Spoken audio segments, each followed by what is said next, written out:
মহিলাটি পুরো শক্তি দিয়ে সাঁতার কাটছিলেন। তার একমাত্র লক্ষ্য ছিল কক্ষটি পর্যন্ত পৌঁছানো। দরজা বন্ধ করার সাথে সাথেই তিনি দেখতে পেলেন একটি বিশাল লম্বা কুমির তার দিকে এগিয়ে আসছে। ভয়ঙ্কর ধারালো দাঁত দেখে মহিলাটি দরজা ছেড়ে দ্রুত সাঁতরাতে লাগলেন। যখন কুমিরটি তাকে কামড় দিতে যাচ্ছিল, ঠিক সেই মুহূর্তে তিনি কাঁচের বাথরুমে ঢুকে পড়লেন। আমাকে এখান থেকে বের হতেই হবে, তিনি মনে মনে ভাবলেন।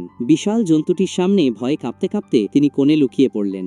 বাঁচার জন্য তিনি যা পারছিলেন তাই করছিলেন, কিন্তু কুমিরটি হার মানছিল না। দরজায় ক্রমাগত ধাক্কা দিতে লাগলো। মহিলাটি পুরোপুরি বিপদে পড়েছিলেন, কিন্তু হঠাৎ করেই তার চোখে দৃঢ়তা ফুটে উঠল, যেন তার কিছু মনে পড়ে গেছে। পরের মুহূর্তেই তিনি শান্তভাবে কাঁচের দরজাটি খুলে দিলেন এবং বিশাল কুমিরের সামনে দাঁড়িয়ে তাকে ধমক দিলেন। অপমানিত হয়ে কুমিরটি লাফ দিল। মহিলাটি দ্রুত একটি ছাতা ধরে লোহার ফ্রেমে পা রাখলেন এবং কাঁচের দরজার ভিতরে ফিরে গেলেন। তারপর দ্রুত বাথরুমের দরজা বন্ধ করে দিলেন। যেহেতু ভিতরে জায়গা কম ছিল, কুমিরটি বাথরুমে আটকা পড়ে গেল। এবার মহিলাটি দ্রুত কক্ষ থেকে বেরিয়ে সাঁতরে পালিয়ে গেলেন।